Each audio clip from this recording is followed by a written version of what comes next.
Bonjour, alors on va commencer par le mot jaloux. Pourquoi le mot jaloux? Parce que c'est un mot que j'entends souvent sur ma chaîne et qui me fait beaucoup rire. Pourquoi ça me fait beaucoup rire? Parce que franchement c'est du n'importe quoi. Pourquoi serais-je jaloux d'Eric et pourquoi n'ai-je pas été jaloux de Wikipol, donc de Paul? Pourquoi n'ai-je pas été jaloux de Tata Véro, etc., etc. Et pourquoi suis-je jaloux d'Eric? Donc moi ça me fait beaucoup rire. Et puis ça c'est pareil, c'est un mot qu'on va entendre aussi pas mal dans la bouche de Jean-Luc Reichmann. C'est-à-dire qu'à chaque fois qu'on dit que le maître de midi est avantagé, à chaque fois il dit oui c'est pas grave, ce sont des jaloux. Donc j'ai remarqué que c'était un mot qui valait tout dire et ne rien dire.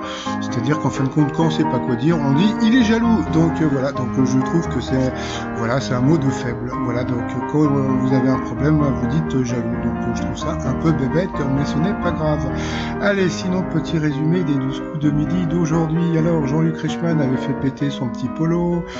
Le maître de midi, voilà, donc voilà, toujours aussi sympathique et puis bout en train. Ah oui, alors bout en train aujourd'hui, il m'a bien fait rire, en passant.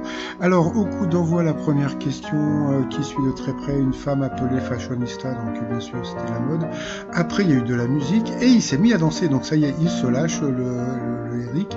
Et puis alors il commence à bien danser, sauf que il a un problème avec les hanches et tout, donc il faudrait vraiment qu'il prenne des petits cours de danse et je pense qu'après il pourra se lâcher, mais là il manque encore quelque chose pour qu'il soit vraiment très à l'aise, mais on a pu voir qu'il s'est lâché, puis il m'a bien fait rire, surtout à la fin. Après vous aviez le sympathique Alain qui était venu avec son copain qui s'appelait Toc Toc, qui était très sympathique. Alors, quelle est la particularité du sandwich qui a gagné le prix du meilleur kebab emporté lors du British Kebab Award 2020? Eh bien, c'est qu'il était sans viande. Après, vous aviez la jolie Célia qui était venue avec sa jolie copine Céline. Et Céline, elle m'a bien fait rigoler parce que, comme derrière elle arrêtait pas de bouger, etc. Et à la fin aussi, j'étais éclaté de rire, mais on verra à la fin. Alors, selon une étude que souhaitent avant tout faire 52% des couples au cours de leur lune de miel, donc c'était se relaxer, c'est normal. Ensuite, après, vous aviez le sympathique Xavier en janvier 2019.